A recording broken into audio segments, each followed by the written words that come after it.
Merci de vous joindre à nous à la conférence, au conférencier, la présentation du conférencier Geoffroy Legault-Tivierge, donc, qui s'intitule Je joue, donc je suis, la langue et l'identité chez les joueurs et joueuses franco-ontariens. D'ailleurs, j'en profite pour mentionner que ce n'est pas uniquement de mon cru, ce titre, ça vient directement du mémoire de maîtrise Geoffroy, donc voilà, c'est une co-construction. Très bon titre, d'ailleurs. Au nom du pôle ECN, Études et culture numérique à l'UF, ça me fait plaisir d'inviter la communauté de l'UF et la communauté franco-ontarienne. C'est une invitation qui a été lancée à nos partenaires également, de joindre à nous pour discuter du sujet d'aujourd'hui, c'est-à-dire le jeu vidéo et la francophonie en Ontario. Merci de votre présence aux professeurs et étudiants qui sont ici parmi nous en cette fin de session très chargée. C'est très, très, très apprécié votre présence ici. Donc, quelques mots pour mettre tout ça en contexte avant de mettre la table pour Geoffroy pour faire une présentation.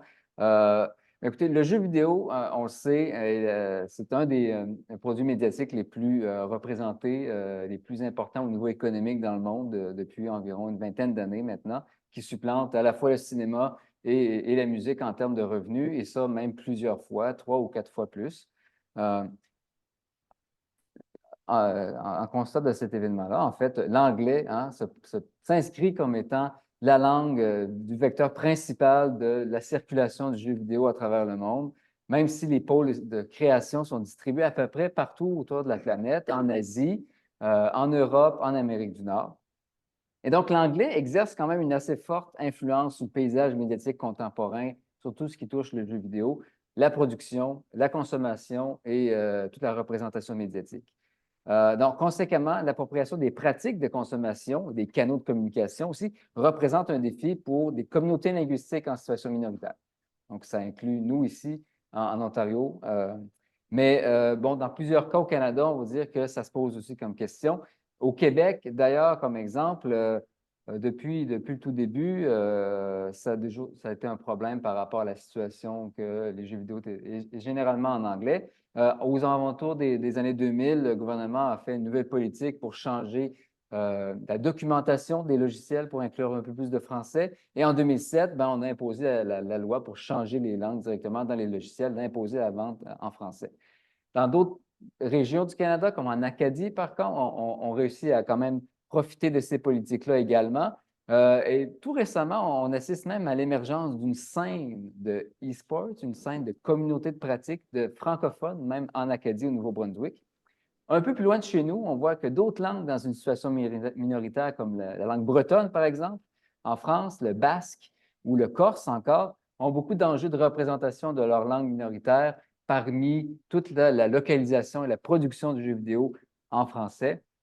Certains studios créent des jeux, les gens en Bretagne créent des jeux, mais sont forcés de les vendre en français principalement. Et c'est que très récemment qu'on commence à trouver des options pour travailler sur des lexiques. Qu'est-ce que le jeu vidéo au niveau de son vocabulaire pourrait être dans d'autres secteurs, dans d'autres contextes minoritaires.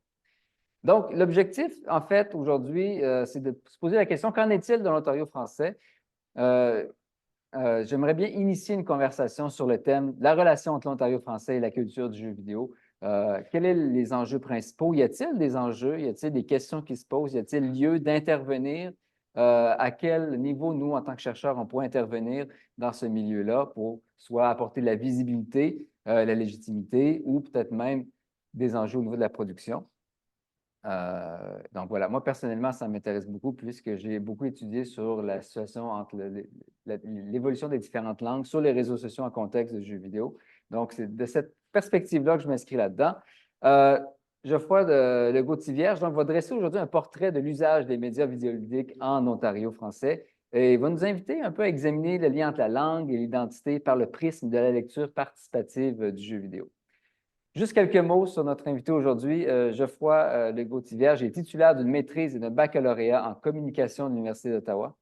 Il s'intéresse à l'impact du jeu vidéo sur l'identité des joueurs franco-ontariens, tant par leur apprentissage de l'anglais que par leur acculturation.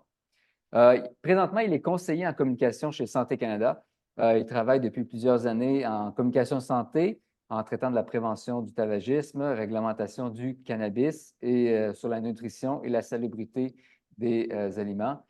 Donc, j'ajouterais aussi que Geoffroy est, bon, on sait, auteur d'une maîtrise l'Université d'Ottawa, qui porte sur le sujet de la francophonie et du jeu vidéo, mais aussi d'un article très récent publié dans la Revue canadienne d'études des médias consacré à cet enjeu.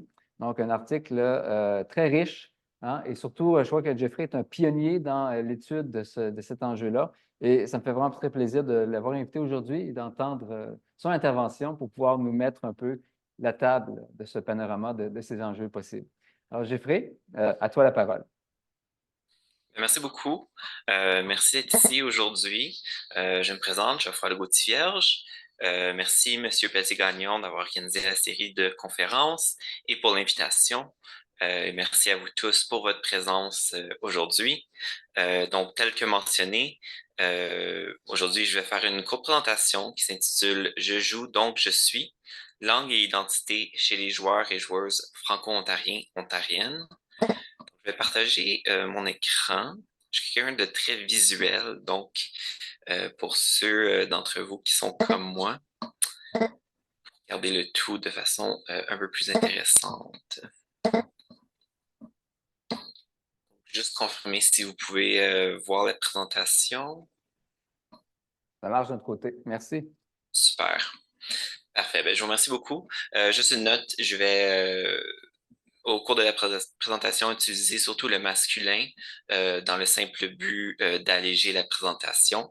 Mais les participants, quand je dis participants, évidemment, ça inclut à la fois les hommes et les femmes, à titre d'exemple. Donc, bref, table des matières, ce qu'on va couvrir aujourd'hui. Je vais donner un bref survol de mon parcours scolaire, suivi de quelques expériences de travail. Par la suite, le gros de la présentation va porter sur ma thèse de maîtrise. Suivi de ça, il va y avoir une période de questions, si jamais il y a des aspects de la présentation qui ont piqué votre curiosité ou sur lesquels je suis passé trop rapidement. Et ensuite, une discussion sur les termes abordés durant la présentation, ainsi que par rapport à ce qui a été discuté un peu plus tôt par Monsieur Pelletier-Gagnon. Donc, sans perdre de temps, passons rapidement sur mon parcours scolaire. Donc, je suis originaire d'Orléans. C'est une banlieue francophone d'Ottawa qui a été amalgamée en 2001. J'ai fait mon secondaire à l'école secondaire catholique Garneau, qui était la première école secondaire francophone d'Orléans, qui a ouvert ses portes en 1972. J'étais pas mal impliqué à l'école. J'ai fait partie de l'annuaire, du journal, spectacle de fin d'année, conseil des élèves, concours de talent. J'ai été maître de cérémonie pour le ballet finissant et j'ai fait de l'improvisation de la 7e à la 12e année. Par la suite, après le secondaire, j'ai décidé de faire un baccalauréat, spécifiquement à l'Université d'Ottawa. C'est pour deux raisons principales. Tout d'abord, parce qu'il s'agit d'une université bilingue et aussi parce qu'elle était en région. Il faut noter qu'à l'époque, il n'y avait pas d'université de l'Ontario français, mais ça aurait fait évidemment une option très intéressante pour moi. J'ai opté pour un baccalauréat spécialisé bidisciplinaire en communication et en philosophie, mais à la moitié de ma deuxième année de bac, j'ai décidé de faire le changement à un baccalauréat spécialisé approfondi en communication. Et c'est donc en cela que j'ai obtenu mon diplôme. Par la suite, j'ai décidé de procéder avec une maîtrise, toujours à l'Université d'Ottawa. Encore une fois, c'était parce que je tenais à faire mes études en français, mais aussi parce que je savais que je voulais faire une thèse qui portait sur les Franco-ontariens. Ma maîtrise consistait en 4 cours théoriques ainsi qu'une thèse de maîtrise. Et tel qu'il a été mentionné, ma thèse portait sur l'impact des jeux vidéo sur l'identité de joueurs franco-ontariens.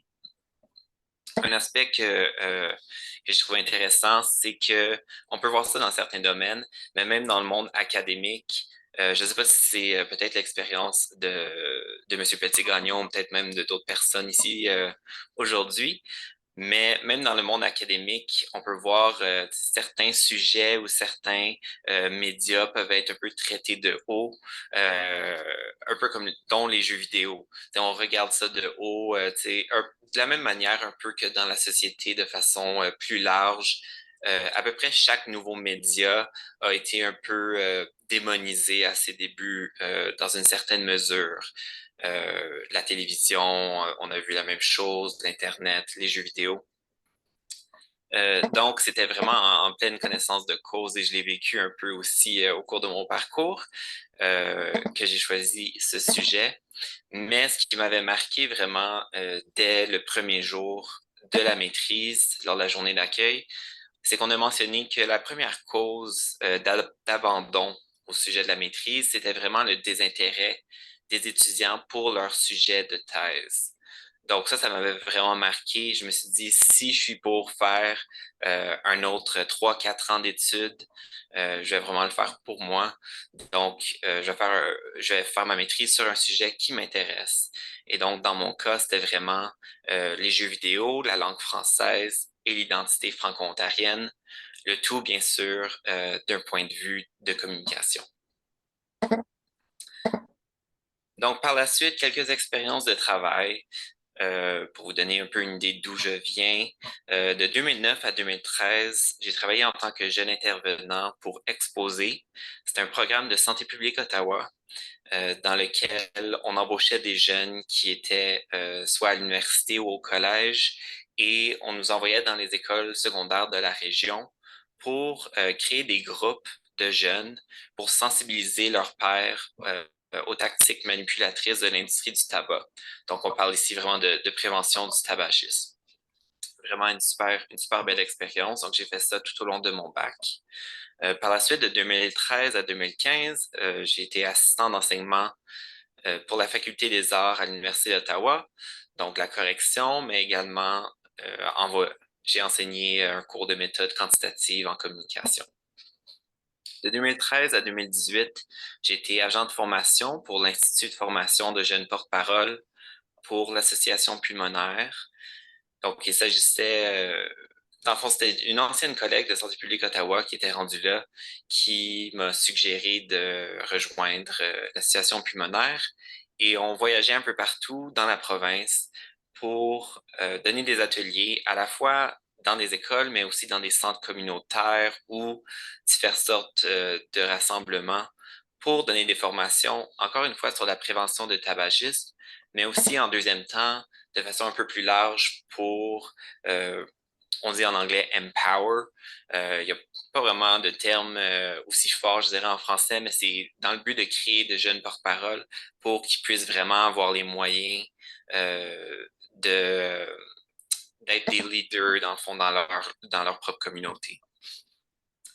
De 2012 à 2018, j'étais agent de projet au secrétariat du Conseil du Trésor pour le gouvernement fédéral. Donc, je créais des produits de communication par rapport au régime de retraite ainsi qu'aux avantages sociaux des fonctionnaires fédéraux. De 2018 à 2021, je suis passé à Santé Canada et à l'Agence de la santé publique du Canada en tant qu'agent de relations avec les médias. Donc, dans ce contexte, il s'agissait de répondre aux demandes de journalistes de partout au pays sur tous les sujets qui tombaient dans les mandats, dans le fond, de Santé Canada et de l'agence. Donc, on parle à la fois de vaccins, de médicaments, de produits de santé, d'aliments, de santé environnementale, de sécurité des consommateurs, pesticides, tabagisme, vapotage, cannabis et bien sûr la COVID-19. Donc, fait intéressant, l'équipe de relations avec les médias de Santé Canada et de l'agence est la plus occupée de tout le gouvernement fédéral. Et c'était déjà le cas avant la COVID-19. Donc, ça peut vous donner une idée à quel point on a été occupé au début, puis je dirais pendant au moins les 2 premières années de la pandémie. Donc, environ à la moitié de l'année de 2021, j'étais prêt à autre chose.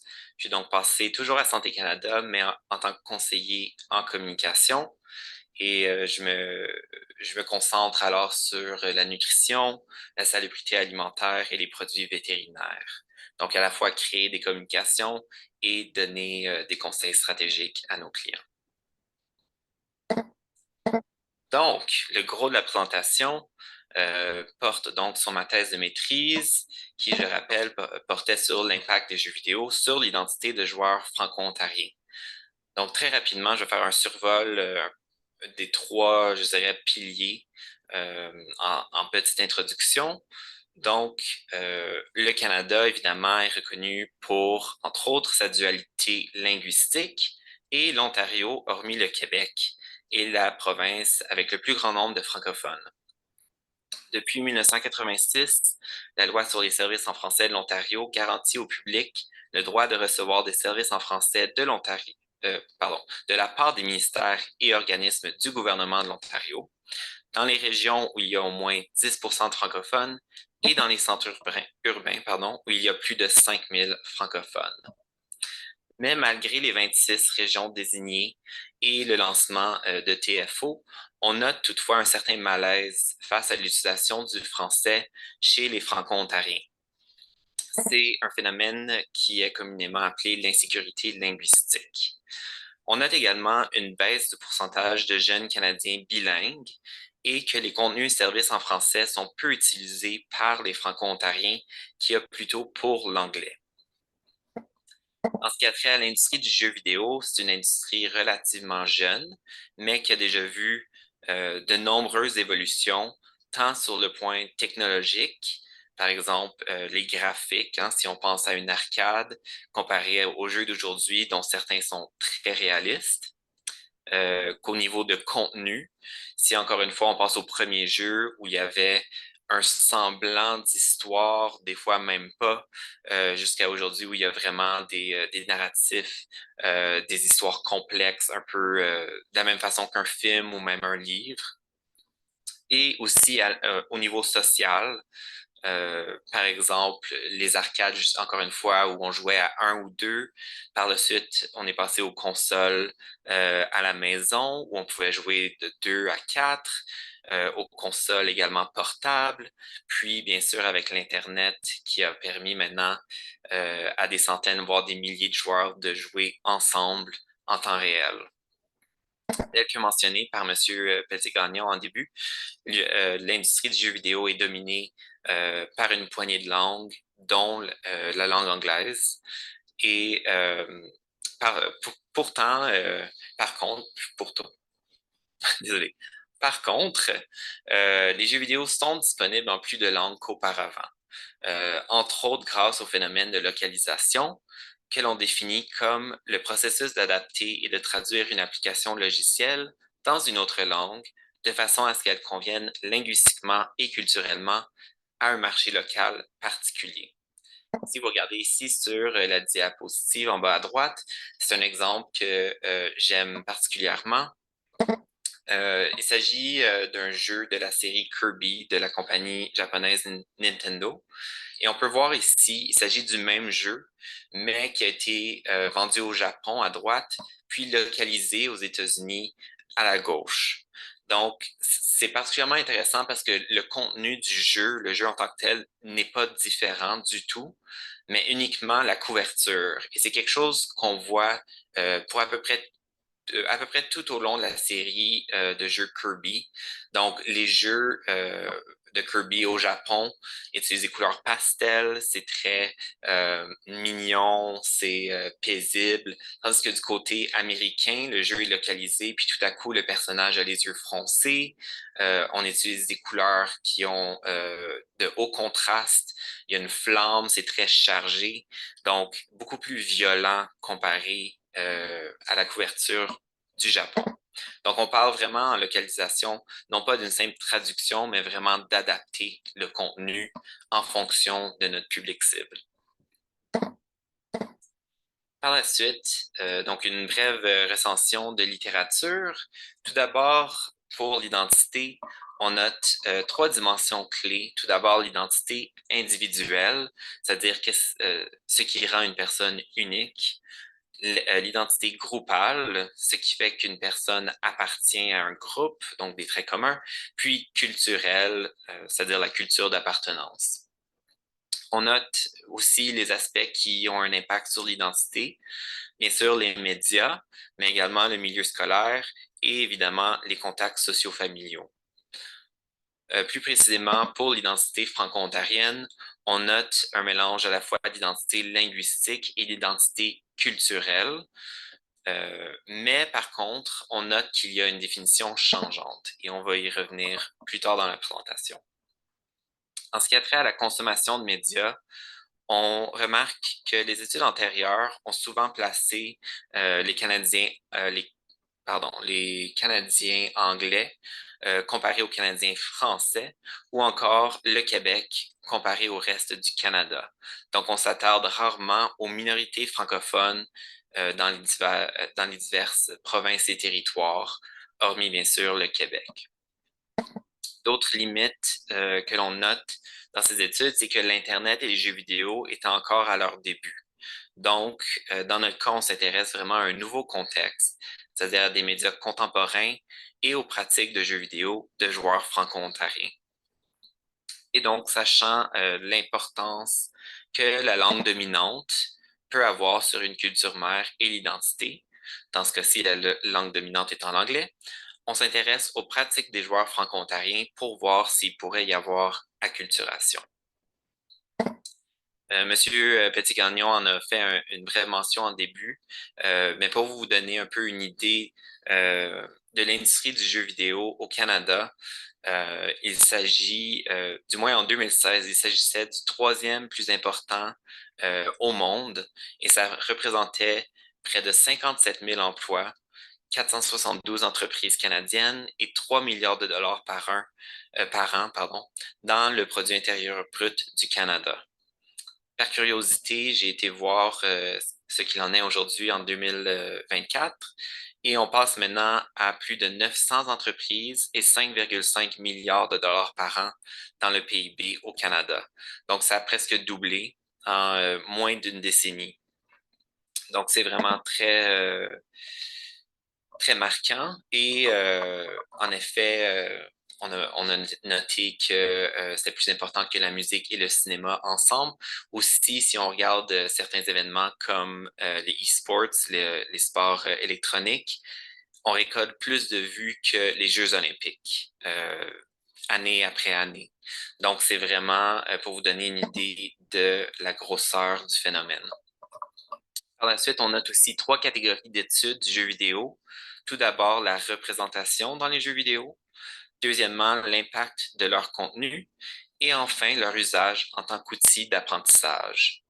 Dans notre cas, on tombe dans la deuxième catégorie, c'est-à-dire l'impact de leur contenu, parce que la troisième, l'usage en tant qu'outil d'apprentissage, il s'agit davantage de jeux qui ont été développés dans le but exprès d'apprendre. Donc, si on pense à un logiciel très simple où on vous apprend à taper de façon ludique, par exemple sur un clavier d'ordinateur. Donc, il s'agit de jeux davantage de ce genre-là. Donc, tout ça nous mène à notre question de recherche, c'est-à-dire comment les jeux vidéo façonnent-ils l'identité des joueurs franco-ontariens, tant par leur apprentissage de l'anglais que par leur acculturation. On opte pour un cadre théorique de sociologie des usages. Pour donner un bref aperçu, on note trois différents aspects clés. Tout d'abord, les quatre catégories analytiques, l'usage, la pratique, les représentations et le contexte. En gros, il s'agit de ce que les joueurs font des jeux vidéo et pourquoi. On note aussi les trois niveaux de la sociologie de l'appropriation, c'est-à-dire individuel, de groupe d'appartenance et de la culture. Donc ici, on fait des liens entre les identités et les pratiques ou habitudes de consommation des joueurs. Et enfin, les trois relations du joueur, c'est-à-dire entre l'usager et le dispositif, entre l'usager et le concepteur ou entre usagers au pluriel. Dans ce cas-ci, on s'attarde à l'importance de chaque relation et le rôle ou l'impact qu'elles peuvent avoir sur l'apprentissage de l'anglais ou l'acculturation potentielle des joueurs franco-ontariens. Passons maintenant à la méthodologie. Donc, il y avait 5 critères d'admissibilité pour être participant. Tout d'abord, il fallait être étudiant de premier cycle à l'Université d'Ottawa. Par la suite, être franco-ontarien, que l'on définit comme étant né en Ontario et dont la langue maternelle est le français. Il fallait avoir fait ses études en français en Ontario de la maternelle jusqu'à la fin du secondaire, être âgé de 18 à 22 ans et jouer aux jeux vidéo depuis au moins l'école primaire et encore aujourd'hui. Donc, c'était assez pointu comme critère. Malgré ça, on a quand même réussi à recruter 33 participants pour un questionnaire en ligne et 6 d'entre eux ont accepté de passer également des entrevues semi-dirigées. J'ai été heureux de constater qu'on a obtenu une, euh, une excellente division en termes de genre, avec 17 participants s'identifiant comme hommes et 16 participantes s'identifiant comme femmes. En termes d'héritage culturel, 25 personnes se sont identifiées caucasiennes, une arabe, une autochtone, 2 autres et 4 ont préféré ne pas répondre. Et finalement, en termes de milieu linguistique, 17 participants ont indiqué avoir été exposés à une deuxième langue avant l'âge de 2 ans, dont 14 l'anglais. Et on donne un bref aperçu des participants au questionnaire en ligne.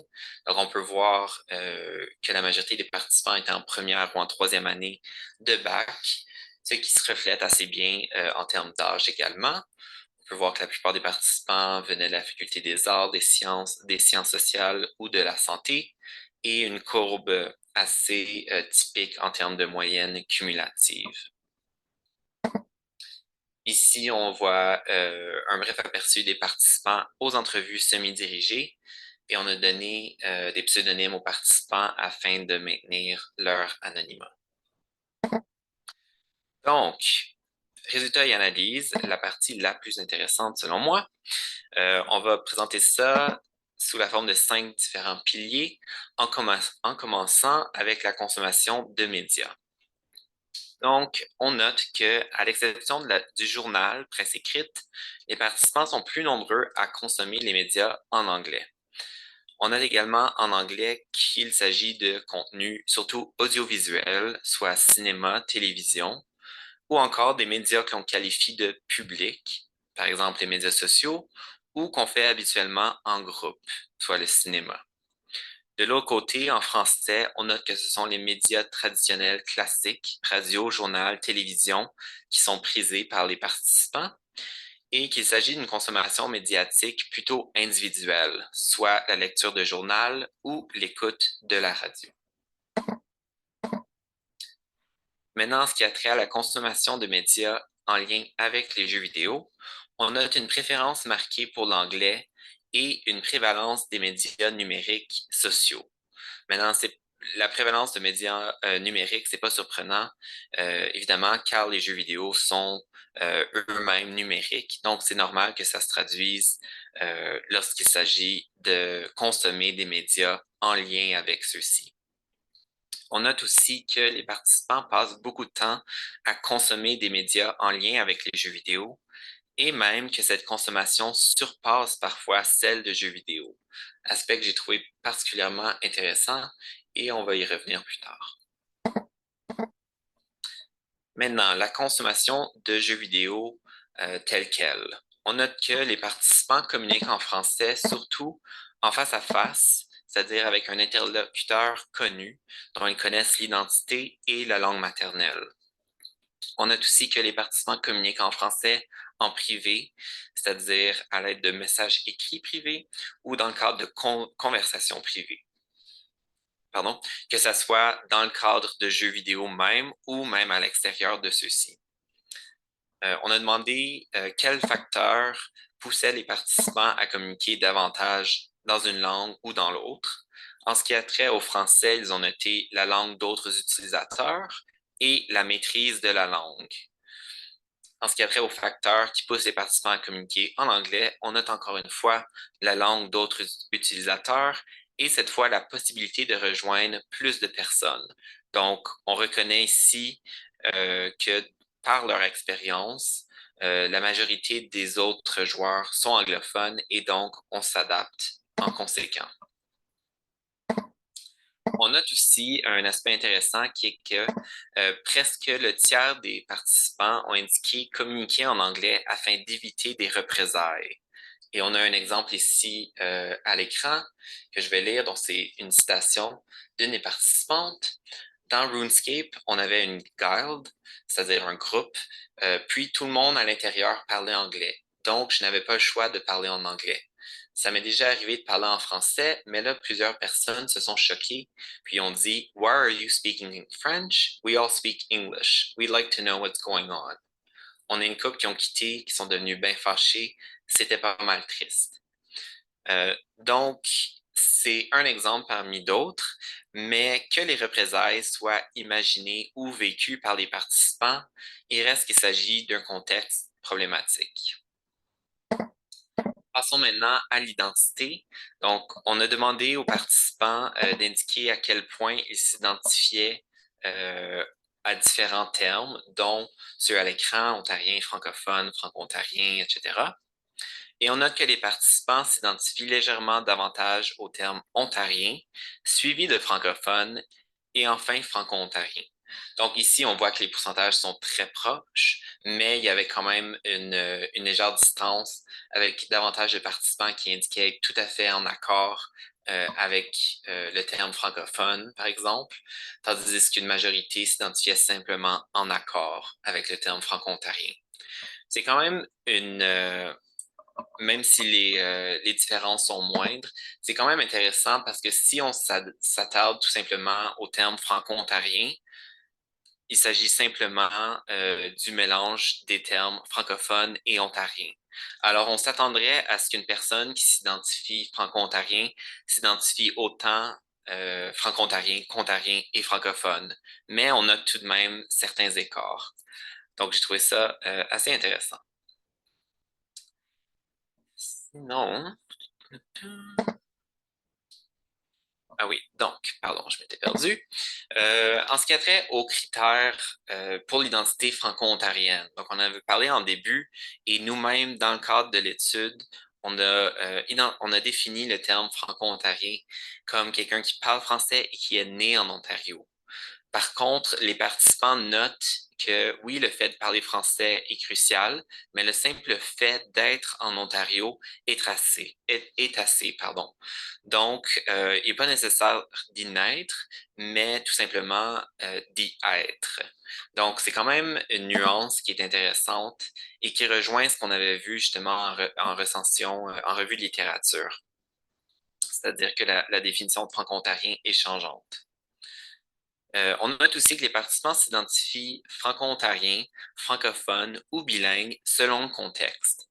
D'ailleurs, un des participants en entrevue a donné comme exemple un voyage en Colombie-Britannique dans le cadre duquel il s'est identifié à des Canadiens anglophones en tant que franco-ontarien, spécifiquement pour se distinguer des Québécois.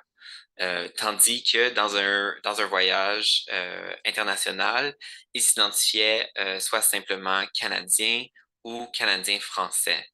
Donc, c'est intéressant de voir comment nos diverses identités peuvent être mises de l'avant ou gagner ou perdre en importance selon le contexte. On note aussi pour la définition de gamer que l'acte de jouer aux jeux vidéo, qui pourtant semble être le pilier du terme, est remis en question pour être simplement remplacé par le fait d'aimer les jeux vidéo. Donc, on en a un exemple ici avec la citation sur la diapo. Puis une autre participante a noté que n'importe qui peut être gamer. Donc, c'est intéressant de voir un peu la démocratisation peut-être du terme, un peu le contraire du gatekeeping, du moins selon certains participants, que n'importe qui peut être gamer, il n'est pas nécessaire de jouer un certain nombre d'heures pour pouvoir s'identifier au terme, par exemple. Par la suite, l'apprentissage de l'anglais. On note qu'une majorité de participants sont d'accord que les jeux vidéo peuvent permettre l'apprentissage de l'anglais chez les franco-ontariens et que les jeux vidéo ont eu un impact sur leur propre apprentissage de l'anglais. On avait une liste de, je crois, 17 différents types d'apprentissage par rapport à la langue. Et donc, les plus populaires qui ont été notés par les participants sont le vocabulaire, l'abréviation, l'orthographe et les termes et expressions. C'est-à-dire que en jouant à des jeux vidéo, ou par la suite, les participants ont noté avoir appris des nouveaux mots, des nouveaux termes, ou avoir appris comment écrire ces mots, par exemple, grâce aux jeux vidéo. On note aussi que d'autres apprentissages ont eu lieu grâce aux jeux vidéo, avec certains participants citant la série Assassin's Creed, une série de la compagnie montréalaise Ubisoft, qui travaille fort pour justement recréer des villes historiques de façon la plus proche possible, disons, de ce qu'on en sait. Et donc, il reconnaissait avoir acquis donc des connaissances historiques et géographiques grâce à ces jeux. Dans le même ordre d'idée, d'autres ont nommé la série Age of Empires euh, en tant que vecteur d'acquisition de mythologie grecque. Et d'autres ont cité des jeux de sport pour l'acquisition de connaissances de termes sportifs. Les apprentissages aussi peuvent survenir de toutes sortes de façons. Ça peut être tout simplement en lisant le texte à l'écran, mais ça peut être aussi en écoutant l'audio, donc la voix de personnages, ou encore en regardant des scènes cinématographiques. Les apprentissages surviennent aussi dans le cadre d'échanges avec d'autres joueurs, à la fois dans les jeux vidéo, donc en temps réel, que ce soit dans un jeu en ligne, sur ordinateur ou sur console, par exemple, ou aussi à l'extérieur des jeux, tout simplement en communiquant à leur sujet. On a ici un autre exemple par rapport au jeu RuneScape. Donc, RuneScape, c'est un jeu sur ordinateur qui existe encore aujourd'hui depuis, si je ne me trompe pas, environ une vingtaine d'années. Et ce jeu permet de lire les messages de joueurs au-dessus des têtes de leurs personnages. Et donc, plusieurs participants ont noté ce jeu comme une source de vocabulaire. Donc, on note ici un participant qui dit je faisais la demande en anglais, mais c'était des messages prédéterminés. Mon ami m'a montré comment faire et après, je pouvais reproduire. Après peut-être quelques mois, ça allait déjà beaucoup mieux. Donc, dans son cas, on utilisait des messages prédéterminés et d'autres participants ont noté aussi utiliser les mêmes mots ou les mêmes syntaxes que d'autres joueurs, ce qui leur a éventuellement permis d'apprendre l'anglais, du moins de contribuer, bien sûr, à leur apprentissage. Donc, si on revient à notre cadre théorique, la sociologie des usages, et on revient aux quatre catégories analytiques. On note que les participants ne s'identifient pas plus anglophones ou moins francophones, mais adoptent des comportements de joueurs anglophones.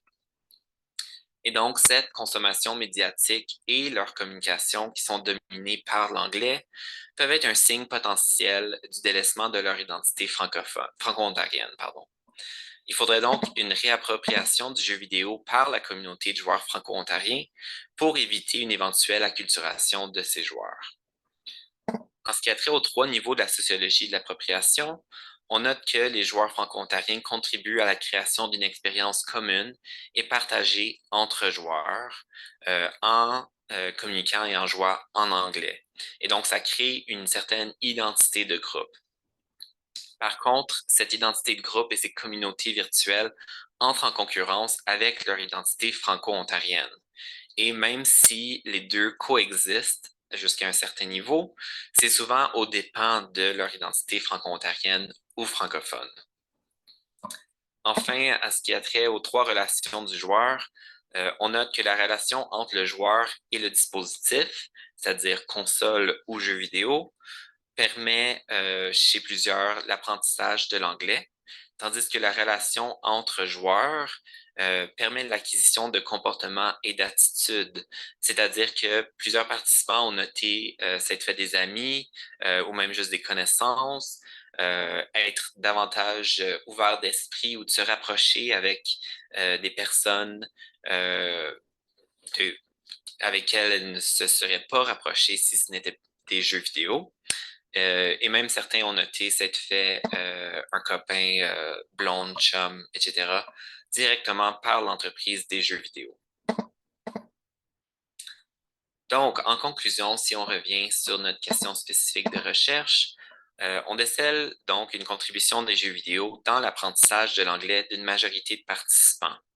Les apprentissages varient en fonction des tendances, des habitudes de consommation, de communication et des expériences des joueurs. Par conséquent, c'est difficile de circonscrire les apprentissages, mais les multiples exemples des participants obligent la reconnaissance du phénomène. Malgré une consommation médiatique et des communications, surtout en anglais, les participants ne s'identifient pas plus anglophones ni moins francophones, mais leur identité bilingue prend de l'ampleur. Donc, on leur avait demandé au début à quel point vous identifiez-vous bilingue avant de commencer à jouer aux jeux vidéo, puis par la suite. Leur identité bilingue, par contre, va-t-elle le rester s'ils continuent de consommer des médias et de communiquer uniquement en anglais dans le cadre de jeux vidéo? Ça reste à voir. Un autre aspect intéressant, c'est que les participants ont grandi dans un univers de jeux vidéo dominé par l'anglais, mais que malgré les nouvelles options de langue qui sont disponibles depuis maintenant plusieurs années, ils n'ont pas ajusté leurs habitudes de consommation. De l'autre côté, les avantages qui ont été soulevés, dont l'apprentissage de l'anglais et la création de liens, peuvent seulement se concrétiser si les joueurs jouent en anglais. Maintenant, est-ce que ces avantages justifient une possible acculturation des joueurs franco-ontariens? Ça reste à voir. Enfin, les jeux vidéo façonnent l'identité de joueurs franco-ontariens par l'entreprise d'apprentissage de l'anglais et une identité accrue au terme bilingue. Il reste à savoir maintenant si l'impact au niveau identitaire est positif ou nuisible au sentiment d'appartenance des joueurs de la communauté franco-ontarienne. On suggère de garder un œil ouvert sur les évolutions en tendance de langage de l'industrie pour voir si l'œuvre du français continue, stagne ou régresse. Puis aussi de voir si les jeunes franco-ontariens qui, eux, sont venus au monde alors que les options de jouer dans leur langue maternelle étaient déjà présentes, est-ce qu'ils optent pour leur langue maternelle ou est-ce que l'anglais continue de dominer leurs habitudes de consommation médiatique? Donc voilà. Si jamais vous avez des questions, c'est sur quoi que ce soit qui a été beaucoup pendant la présentation. Je sais que j'ai été assez rapidement, mais si vous avez des questions, que ce soit sur la thèse ou même sur mes emplois, études ou même de façon beaucoup plus large, je ne promets pas nécessairement de réponse, mais je vais faire de mon mieux. Merci. Merci beaucoup, Geoffroy. Oui, merci. Ça rend d'applaudir un peu, oui. Alors oui, à ce moment-ci, ben, j'inviterai les participants à poser des questions si vous avez des interrogations face à quelconque des éléments à poser ici. Mais ça, j'aimerais aussi juste dire le fait de nommer le fait que c'est un peu l'intention derrière tout ça, c'est de créer une conversation aussi, une discussion. Donc, euh, on peut être un peu plus formel, mais également si les intervenants décident de rebondir sur des questions, ça serait aussi une très, très bonne idée. Sarah, oui. Merci beaucoup pour la présentation, Geoffroy. La première question qui m'est venue en tête, c'est quel potentiel pour des études au doctorat? Est-ce que vous êtes intéressé à continuer sur cette lancée-là, approfondir les questions de recherche? Personnellement, je suis très heureux en ce moment dans mon poste à Santé Canada. Comme on a couvert un peu, j'ai travaillé en communication santé depuis déjà plus d'une décennie. Mon Dieu, bientôt deux. Euh, mais oui, donc personnellement, je me vois pas faire un doctorat sur le sujet, mais c'est quand même quelque chose qui vient toujours me chercher. Puis, c'est pour ça que j'ai trouvé vraiment l'invitation de Monsieur Gagnon, pardon, très intéressante parce que je suis curieux justement de voir si c'est quelque chose qui se fait justement à l'Université de l'Ontario français ou s'il y en a d'autres aussi qui se sont joints qui considèrent faire des études sur le sujet, des études connexes, etc. Merci. On me signale dans le chat qu'on pourrait peut-être fermer donc la présentation, le partage d'écran. Et puis, du même souffle, j'inviterai Thomas à prendre la parole. Oui, j'espère que vous m'entendez bien. Merci beaucoup Oui. pour la présentation. Je trouve que c'est vraiment il y a vraiment quelque chose là, dans cette réflexion-là. Là. Il y a vraiment un espace où la réflexion me semble importante. Euh, Ma première question, c'est une question super méthodologique et plate, là. C'est, vous avez fourni des données sur l'importance de l'industrie du jeu vidéo au Canada spécifiquement, en parlant de, je pense, 5 milliards de dollars, de 900 entreprises, là, tout ça. J'aurais aimé savoir les sources de ces données-là, qui, pour moi, m'intéressent pour d'autres raisons, d'une part. Puis, d'autre part, je me suis demandé, parce qu'il y a... Les jeux vidéo, c'est large, là. Il y a vraiment beaucoup de monde que moi, je connais très mal par ailleurs, mais j'ai l'impression qu'il y en a beaucoup qui sont plus susceptibles de créer des espaces justement d'interaction communautaire à travers leur plateforme. Et puis, je me suis demandé s'il n'y a pas des espaces là que dans votre recherche vous avez pu remarquer en vous disant, ah, il y a cette série de jeux-là ou ce type d'environnement-là où il y a plus de chances qu'il y ait des regroupements communautaires qui génèrent un espace où les gens pourraient apprécier de partager dans leur langue maternelle et ainsi de suite. Puis si il y a par ailleurs dans la littérature que vous avez lue des mouvements qui se sont créés dans certains jeux pour justement revendiquer ces espaces-là ou demander des espaces pour avoir une expression culturelle spécifique qui puisse avoir le droit de citer. Voilà. Merci pour. Voici mes 3 questions. Merci. Et merci pour la présentation. J'ai trouvé ça très agréable. Merci.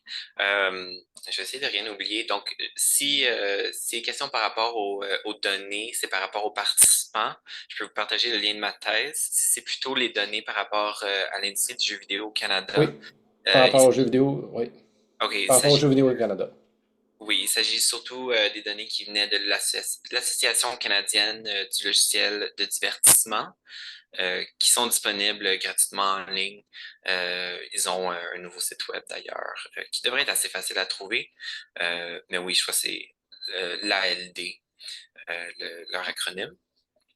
Puis ça donne vraiment, ça regroupe, euh, ça ressemble un peu en termes, si on peut faire une comparaison en termes, c'est parce que je travaille beaucoup en nutrition récemment, mais ça ressemble un peu à un conglomérat, disons, de compagnies, de grands joueurs dans le domaine qui donc se rassemblent pour diverses raisons, mais ils partagent toutes sortes de données très intéressantes, dont justement le profil du gamer canadien typique, également justement les jeux qui se vendent le mieux, les tendances au fil des ans, etc. Donc c'est vraiment très intéressant. Si maintenant, votre deuxième question, mon Dieu. Oui, donc, est-ce qu'il y a des plateformes, des endroits qui sont plus susceptibles de créer des lieux identitaires? Donc, la deuxième question, c'est est-ce qu'il y a des types de jeux où vous voyez en plus où c'est plus susceptible de susciter ça? Puis la troisième question, c'est est-ce qu'il y a des jeux qui ont été l'objet de ces revendications-là, de revendications pour la création d'espaces d'expression linguistique particulière? Pour la dernière question, j'ai pas noté ça dans mes recherches, du moins pour notre contexte, mais j'ai noté que des recherches similaires avaient eu lieu. Si je me trompe pas, c'était pour un pays en Europe. Là, il faudrait que je retourne dans ma bibliographie, mais dans ce cas-là, c'était encore une fois pour un groupe dont la langue maternelle n'était pas l'anglais, mais dont les jeux vidéo non éducatifs avaient permis l'apprentissage de l'anglais. Donc, à ce niveau-là, c'est des études similaires qui ont eu lieu ailleurs, qui étaient d'ailleurs très intéressantes. En termes je ne me suis pas tant attardé disons, aux communautés, aux espaces communautaires pour parler d'apprentissage de la langue dans le contexte de jeux vidéo, mais il y a des exemples ou des séries qui sont revenues plus que d'autres, assez souvent d'ailleurs, dont justement le jeu RuneScape.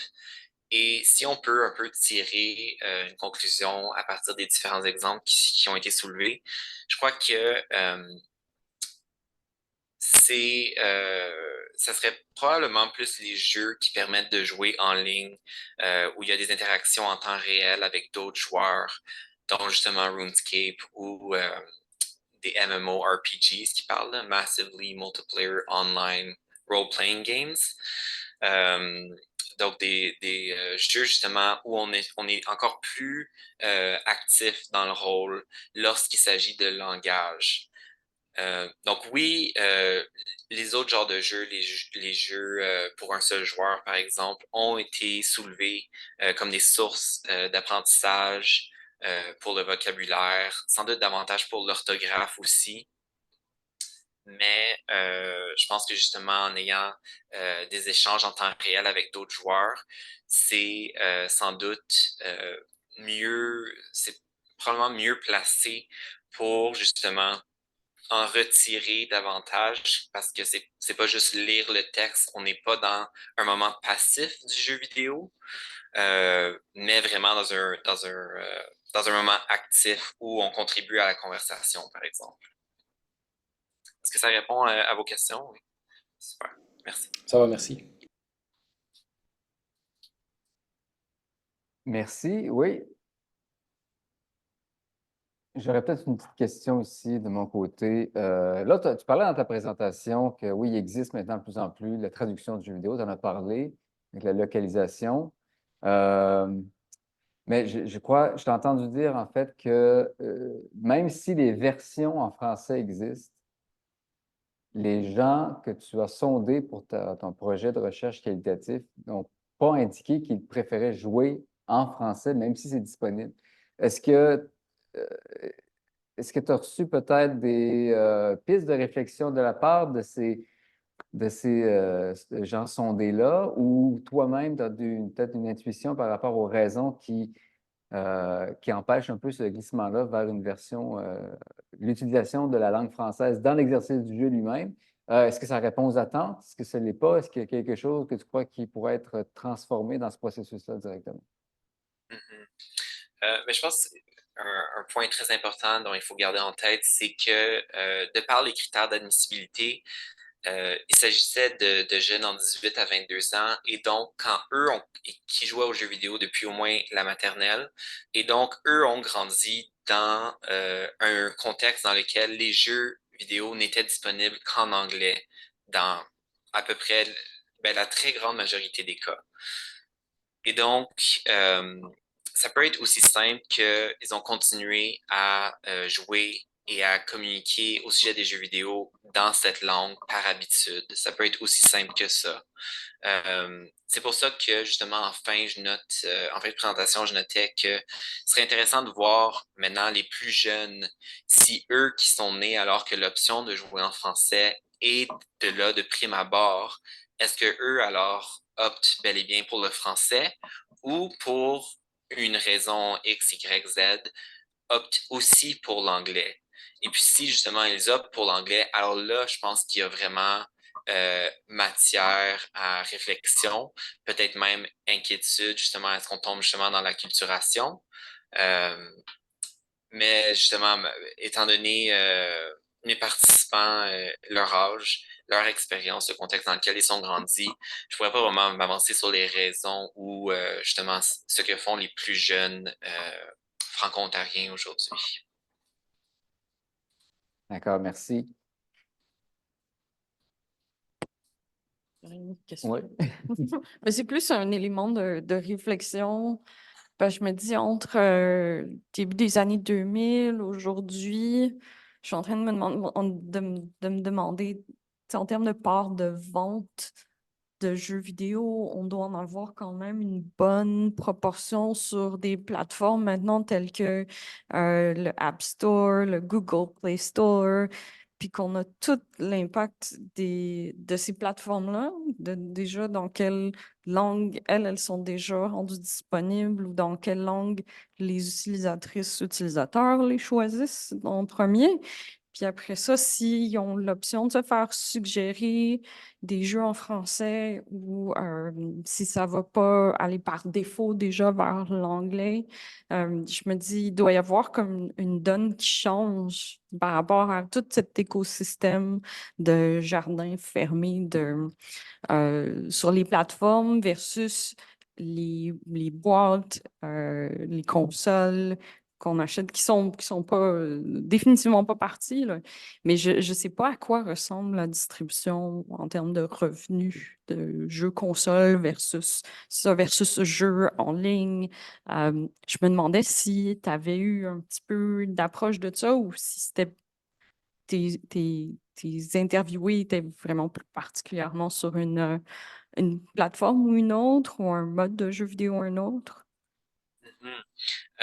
La majorité des participants ont noté jouer à des jeux avant tout de console ou sur ordinateur.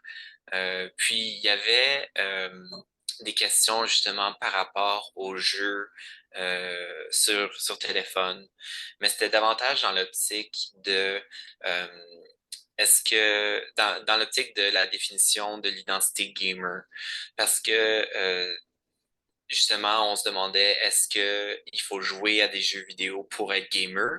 Et puis, est-ce qu'il faut jouer à certains types de jeux ou un certain nombre d'heures, par exemple?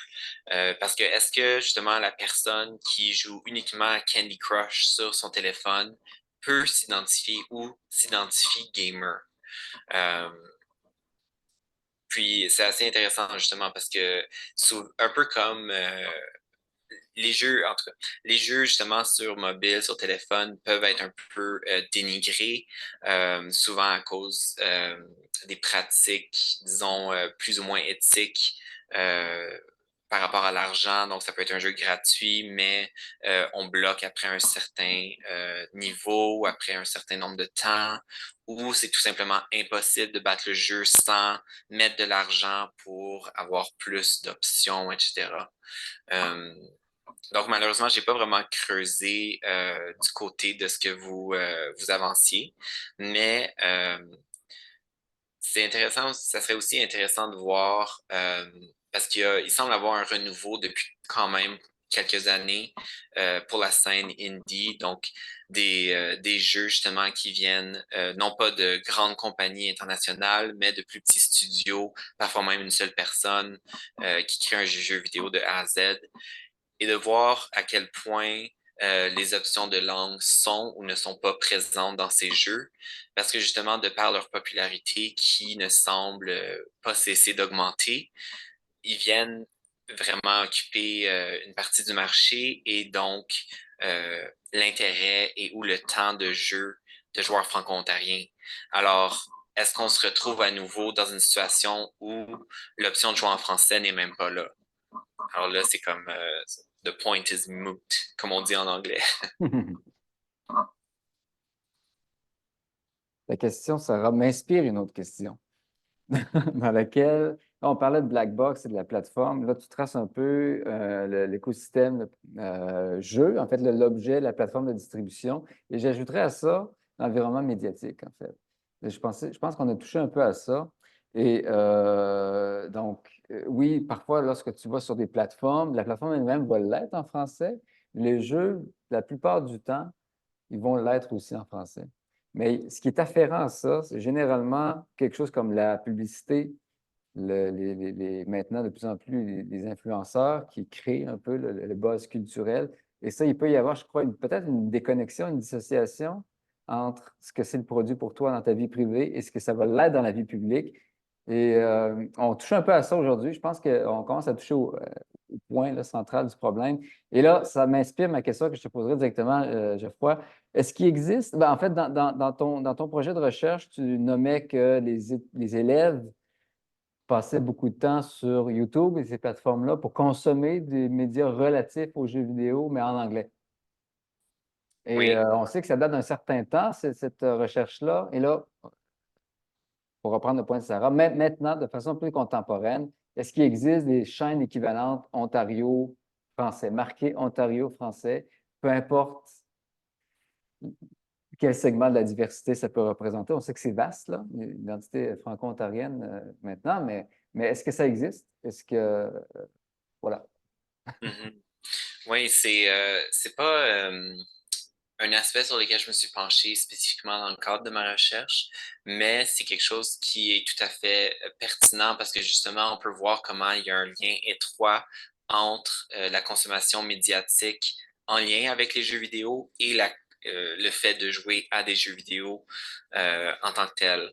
Donc, personnellement, dans mes propres pratiques de consommation de médias, je peux voir que c'est encore très dominé par l'anglais. Et lorsqu'il y a du contenu en français, du contenu médiatique en français par rapport aux jeux vidéo, c'est encore une fois très dominé par les Français de France.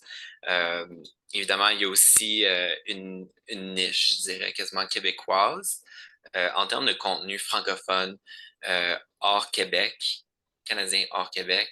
Euh, je peux pas dire qu'il y a grand-chose qui me soit, en tout cas, sauté aux yeux. Euh, mais j'ai un peu l'impression que euh, on est un peu dans le même phénomène, même à l'extérieur des jeux vidéo, c'est-à-dire que les Franco-Ontariens un peu se fondent dans la masse. Si on revient justement au facteur qui explique pourquoi les participants communiquaient davantage en anglais, on indique la langue d'autres utilisateurs et aussi la possibilité de rejoindre le plus grand nombre. Et donc, personnellement, si j'étais pour me lancer un Discord ou une chaîne YouTube, par exemple, est-ce que je le fais en français, euh, en sachant qu'évidemment le marché est plus petit et voire même que peut-être même les Français de France ne seraient pas intéressés ou il y aurait quand même une certaine distance ou euh, dissonance, ou est-ce que je le fais en anglais car je maîtrise aussi bien la langue et afin de rejoindre le plus grand nombre et si, disons, c'est une source de revenus, m'assurer une survie plus importante. Si je résume, ça n'existe pas à ta connaissance. Ben, je peux pas dire que j'ai fait des recherches très approfondies sur ça spécifiquement, mais personnellement, j'en ai pas vu, en tout cas pas beaucoup.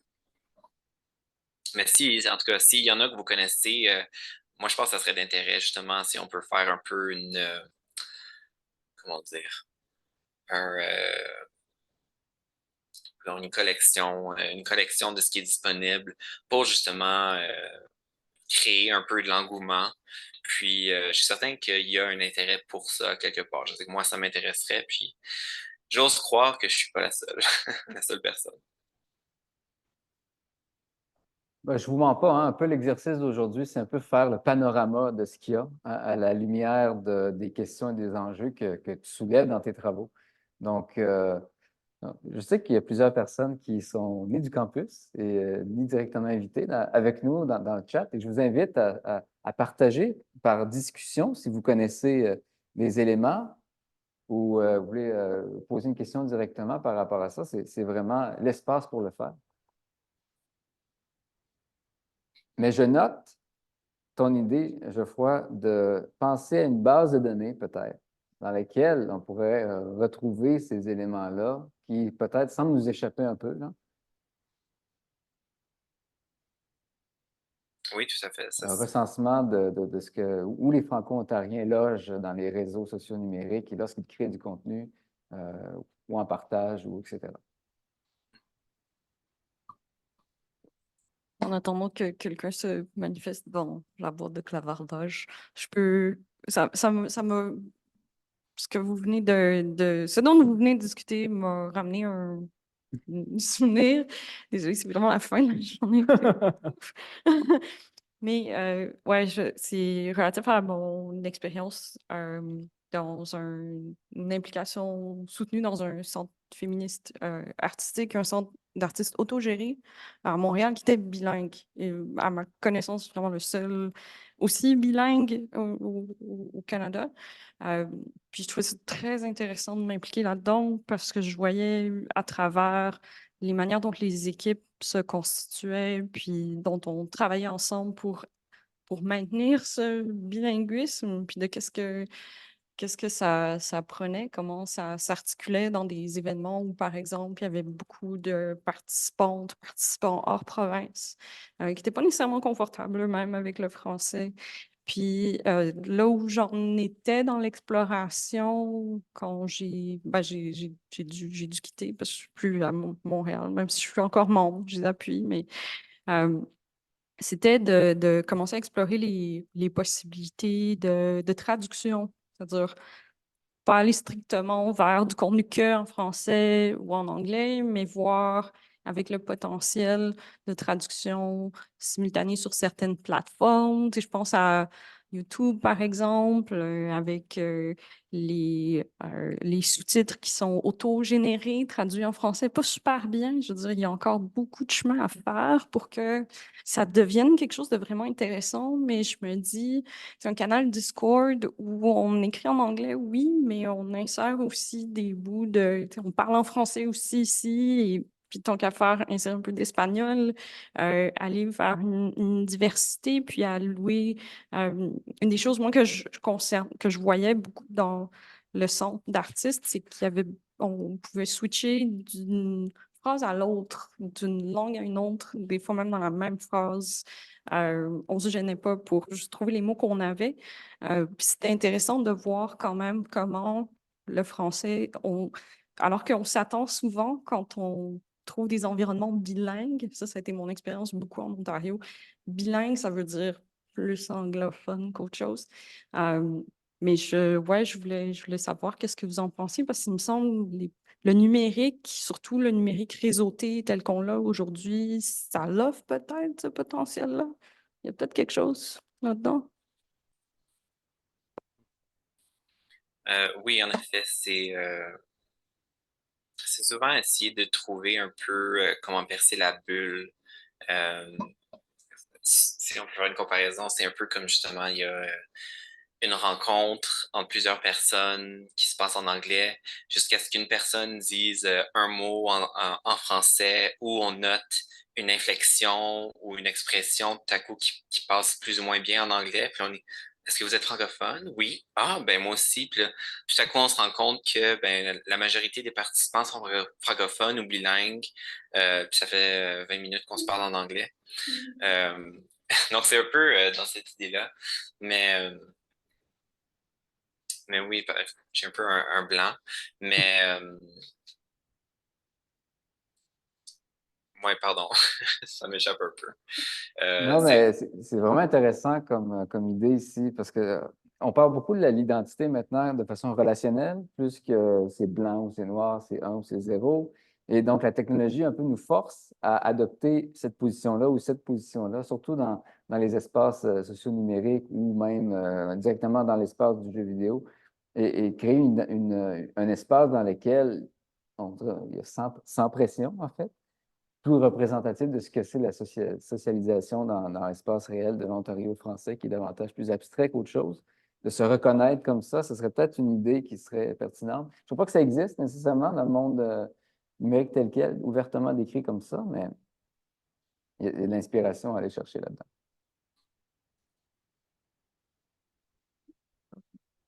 C'est une bonne question de se poser à quoi ça ressemble un espace franco-ontarien ou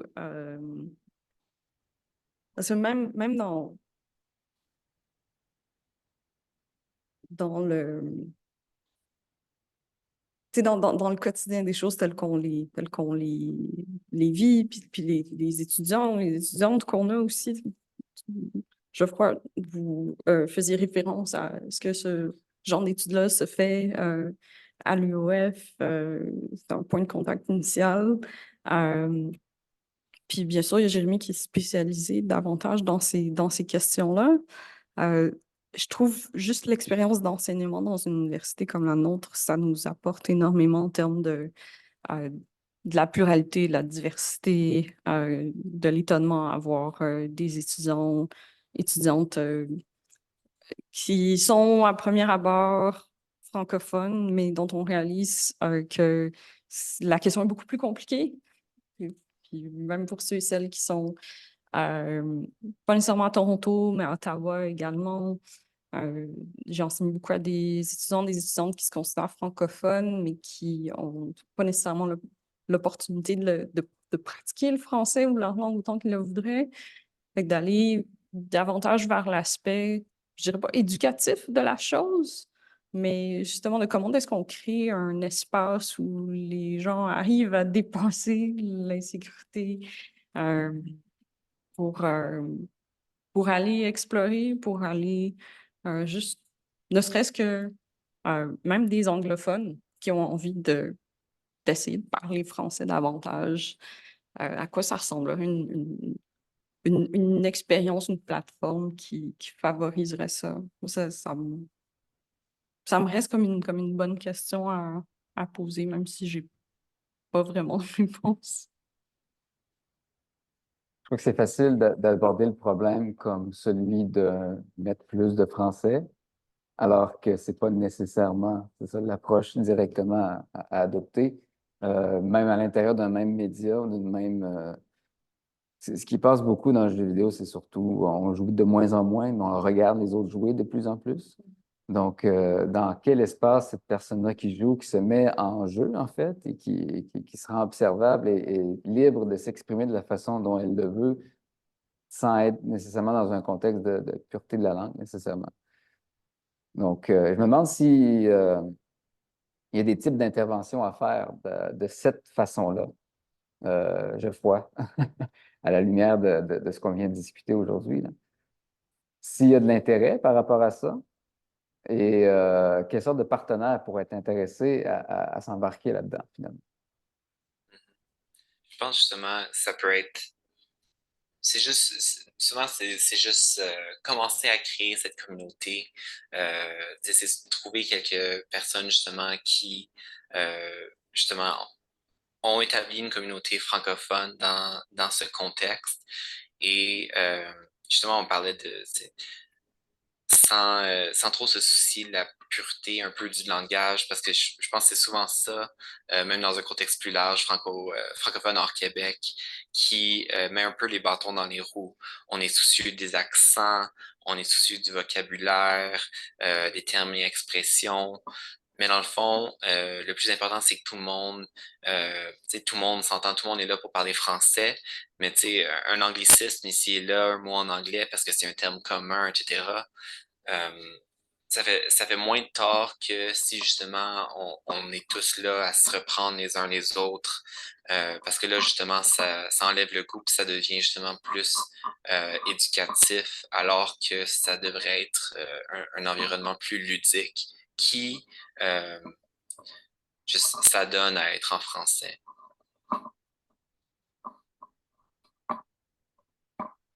Euh, mais moi, en fait, j'ai une longue liste de questions, mais je ne vais pas monopoliser le temps de parole, là, c'est pas ça l'objectif. Mais ayant lu tes travaux précédemment, une des conclusions que tu soulevais, c'était que dans un contexte de jeux vidéo, donc l'identité franco-ontarienne est non revendicatrice. Et donc, je me demandais, est-ce que tu peux plus élaborer là-dessus? Qu'est-ce que ça veut dire pour toi, l'idée de revendication dans un contexte de jeu vidéo? Et puis, est-ce qu'à long terme, tu crois que ça peut être problématique s'il y a un enjeu comme ça par rapport s'il y a un besoin, en fait, d'aller revendiquer quelque chose dans cet espace-là? Mais c'est intéressant, justement, on parlait d'éviter les représailles. Donc, c'est un peu justement un bâton qui vient bloquer justement les Franco-Ontariens euh, qui cherchent justement, ou qui pourraient du moins, jouer aux jeux vidéo. Ici, on parle vraiment en ligne, multijoueur, en français. Euh, mais il faudrait un peu outrepasser ça, puis lorsqu'il s'agit de, justement, ça peut être quelque chose de simple que choisir son nom de personnage, son nom d'utilisateur, par exemple. Euh, pas avoir peur, pas hésiter d'avoir justement un nom francophone, français, puis à s'adresser aux autres en français. Euh, ça peut être en français exclusivement, mais c'est justement le faire de façon proactive.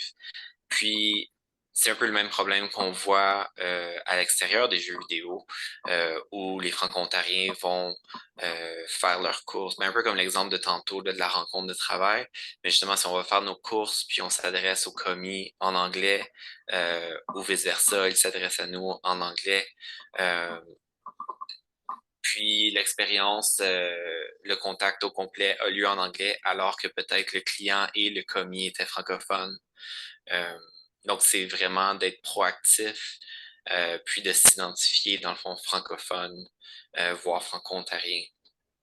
Ça peut être aussi, ça dépend des options évidemment disponibles dans les jeux, mais si on peut avoir un petit drapeau, ça peut être quelque chose d'aussi simple que ça. Juste un peu un clin d'œil au fait que l'option est là. Un peu comme justement, vous pouvez voir en arrière de moi, vous voyez mon drapeau pour la communauté LGBTQ2+.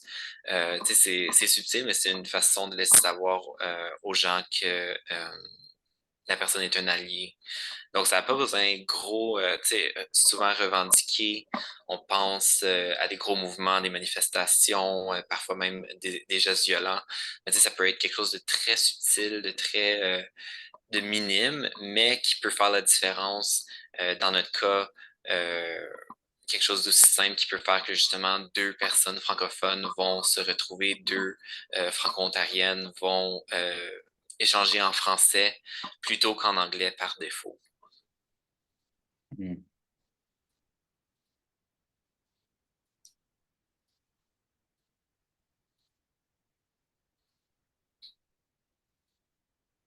Je suis désolée, ça me fait penser à autre chose. Mais vraiment, pardonnez la fatigue, là.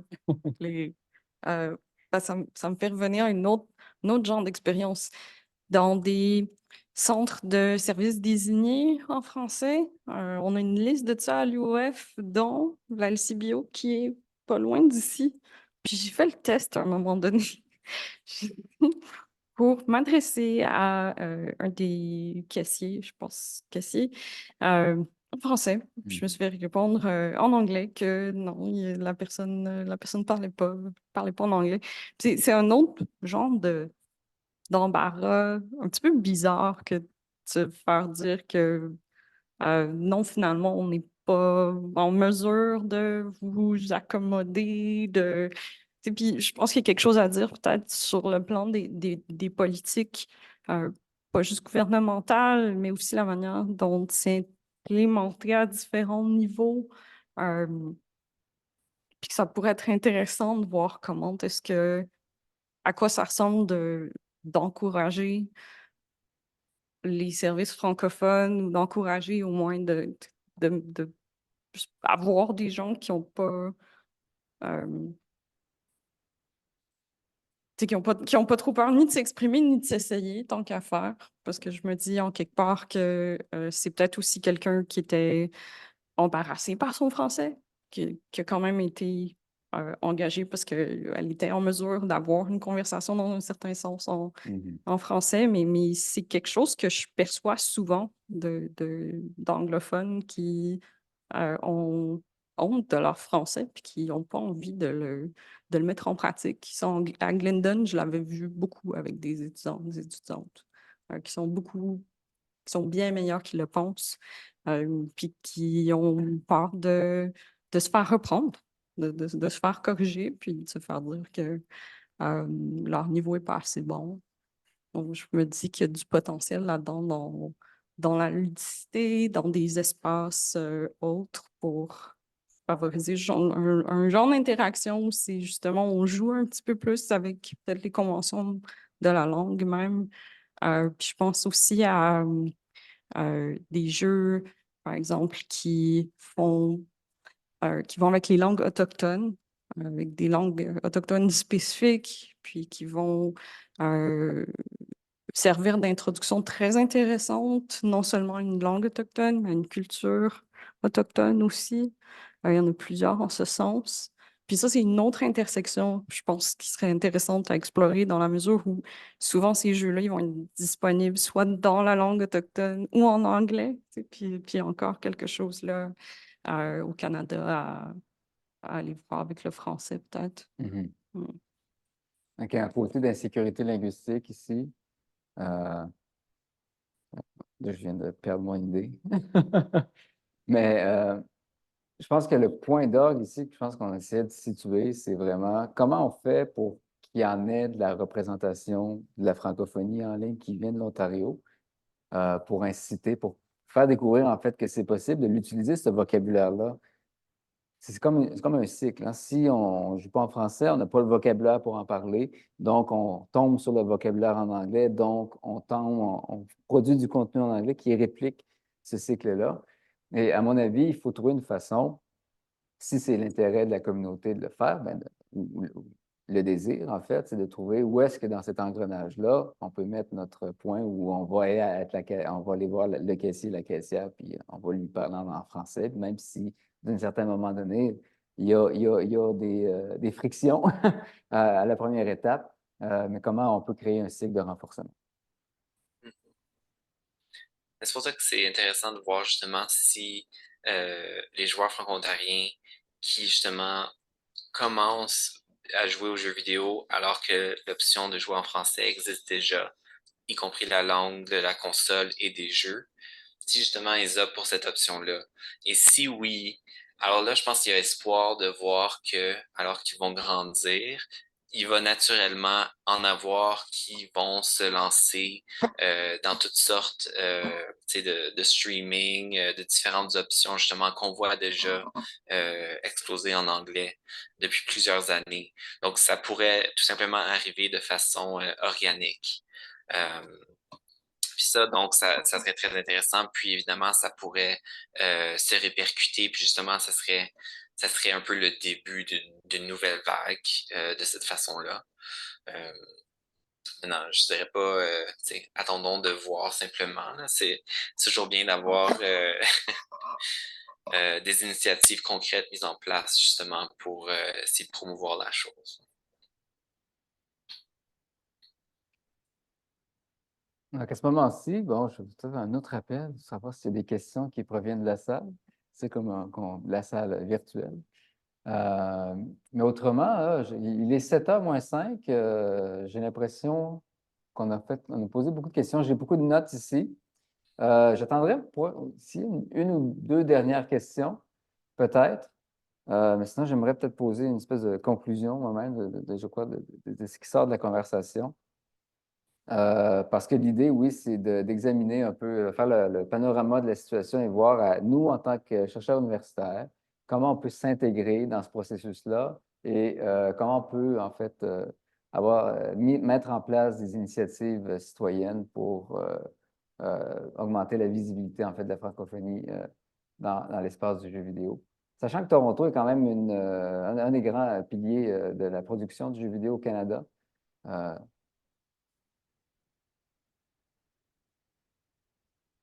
Bon, moi, j'ai une oui. question. Je suis désolée si ça me semble venir de nulle part. Pardon. La question, justement, de la traduction des jeux vidéo puis de la localisation. Moi-même, je me le demande quand je traduis des boutons. Tu sais, c'est comme start. Genre, commencer ER, commencer EZ, jouer, débuter. Comme c'est vraiment. Il y a pas. Ça aiderait qu'il y ait des conventions, des choses qui aident ou qui facilitent ça. Puis je me demandais si Geoffroy, t'avais déjà vu soit de la documentation ou peut-être des choses qui aideraient les créateurs, créatrices à faire à moins se casser la tête parce qu'on a des subtilités en français qui nous permettent une expressivité qu'on n'a pas en anglais, mais aussi il y a l'espèce de versatilité de pouvoir utiliser un mot pour des cas différents, euh, qui est pas nécessairement le cas en français, à moins qu'on se mette à développer des conventions un petit peu, tu sais, euh, pardon, j'ai le mot qui me manque dans la tête, mais vous voyez ce que je veux dire. C'était ça la question, pardon. Je suis pas au courant de ressources spécifiques pour ça, mais je serais curieux peut-être justement si quelqu'un serait à la recherche, si justement l'Association canadienne du logiciel du divertissement pourrait être justement une piste de solution. Sinon, je suis toujours pas de raison de recréer, de partir à zéro, toujours réutiliser ce qui a déjà été fait. Donc, ça serait sans doute de regarder justement des jeux de grandes compagnies qui ont été traduits. Par exemple, la série Pokémon qui, depuis maintenant quelques années, sort tous ces jeux euh, de, de la ligne de jeux principaux, disons, euh, de façon simultanée, globalement, avec plusieurs langues disponibles dans toutes les régions. Donc, ça serait tout simplement de voir justement est-ce qu'on utilise l'infinitif ou d'autres temps de verbe, des choses comme ça, pour voir justement quelles sont les meilleures pratiques, parce qu'il reste que euh, oui, la localisation, mais même juste la simple traduction reste très coûteux. Donc, justement, c'est justement de ne pas avoir à réinventer la roue d'une certaine façon. Je peux m'exprimer là-dessus. Ça existe au Québec, ça s'appelle le lexique ludique. Ça a été créé par Ah, la Guilde du jeu vidéo du Québec. Et puis, d'ailleurs, ils ont un logiciel, un plugin, hein, pour tomber dans le vif du problème, hein. Donc, on peut mettre sur son navigateur et puis ils vont nous suggérer, hein, les bons termes évalués par l'Office de la langue française du Québec pour chacun de ces termes-là en contexte de jeu vidéo. Euh, donc, c'est des ressources qui existent, c'est vrai. Mais à la lumière de ce qu'on vient de discuter, je ne sais pas si c'est une si bonne, c'est une option si adaptée aux problèmes et aux enjeux de l'insécurité linguistique. Il ne s'agit pas nécessairement d'aller chercher les bonnes réponses et les mettre. Et celui qui a la bonne réponse le plus rapidement en tête gagne le droit de s'exprimer, là. Donc, c'est une question auquel je réfléchis là, présentement. Et puis, parce on passe encore à notre commentaire qu'on avait fait sur un espace plus inclusif, plus ouvert et acceptant un peu plus de ces différences-là, d'un vocabulaire un peu plus hybride. 100% d'accord.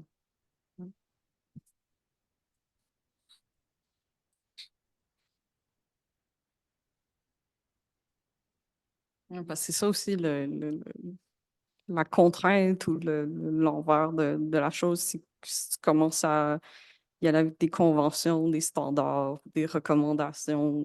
Là, tu as la possibilité de figer encore, alors que si justement on y va avec les potentiels de création d'indépendants, indépendantes, surtout des gens qui, justement, comme tu le mentionnes, Geoffroy, n'ont pas toujours les moyens de vraiment assurer des traductions de qualité, mais de faire un effort puis d'aller dans une exploration de style qui soit comme conséquente, qui aille même avec la forme particulière d'un jeu ou le monde narratif qu'un jeu porte aussi. Je verrais des pistes d'exploration intéressantes, là. Il y a tellement de... mais ouais, là, on rentre dans le plus expérimental, puis dans des plus petites communautés aussi, où les grands joueurs, les grands studios, là, c'est pas nécessairement l'offre qu'on va aller trouver, mais c'est un point d'exploration très intéressant aussi. Peut-être une petite anecdote, le jeu Sea of Stars qui est sorti l'année passée, donc qui a gagné un prix ce qu'on appelle les Game Awards, les Oscars du jeu vidéo, euh, produisent une version québécoise du même jeu, dans laquelle on a une certaine interprétation de ce que c'est le québécois, de un. Et donc voilà, puisque le jeu lui-même est écrit en anglais, traduit en français international, qui ne correspond pas nécessairement à ce que les gens s'attendent d'un récit, la forme du récit lui-même. C'est vraiment très fade, là. Donc, en ajoutant cette petite couleur-là, je crois que bon, c'est très anecdotique parce qu'on ne sait pas c'est quoi l'impact de ça véritablement. Mais tu me parles d'expérience, d'expérimentation, peut-être que ce serait une idée. C'est à quoi ça peut ressembler un jeu vidéo traduit en français de l'Ontario selon la culture du jeu vidéo qui s'exprime en ce moment même, qui se développe. Pour que les gens peut-être se reconnaissent là-dedans et se voient et puis peut-être essayer de s'investir. Encore une fois, c'est très, très divers, je crois, là, la francophonie en Ontario. Donc, c'est à bien définir, à bien réfléchir aussi, puisque ça pose un choix éditorial dans une certaine direction. Donc, voilà.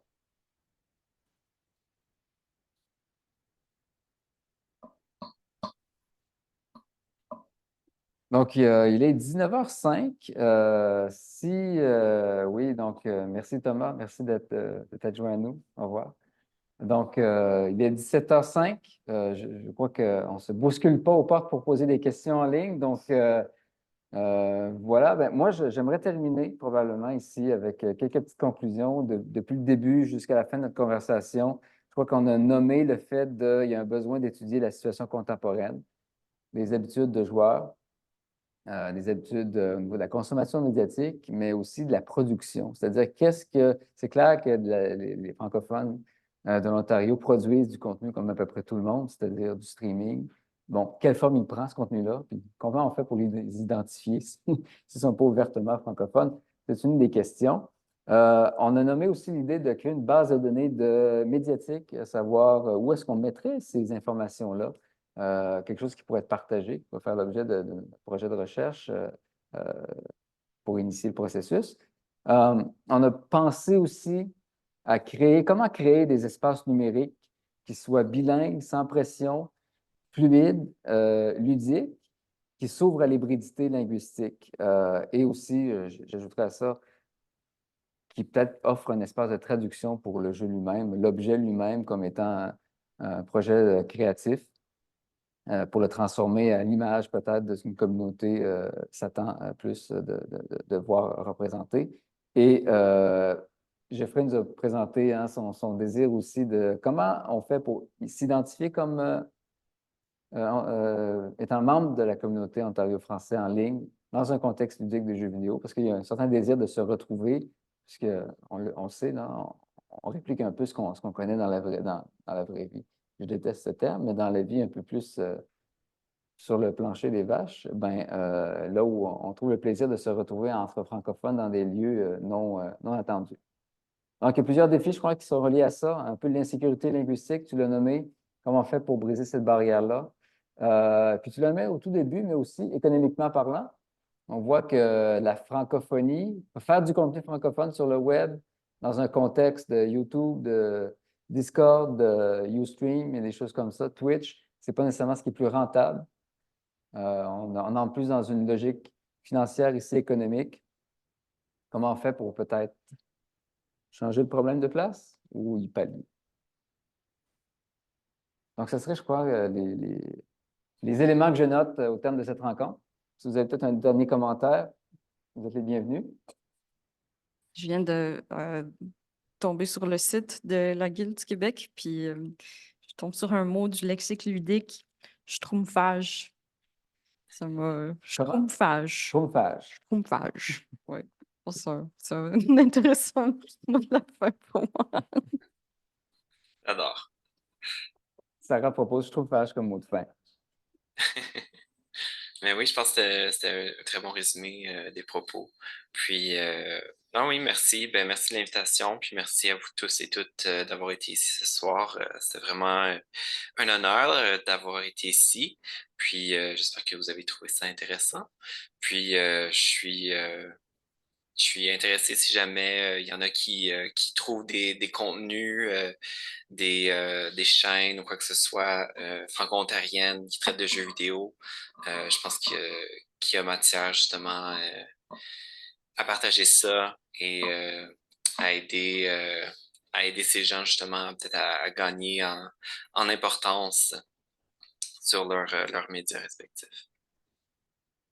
Merci, Geoffroy. Ouais, on va travailler. Je vais prendre ce dossier-là sur mes épaules, je pense, pour continuer un peu notre conversation plus loin. Donc, faire ce recensement, ce serait une bonne idée. Geoffroy, merci beaucoup de ta présence.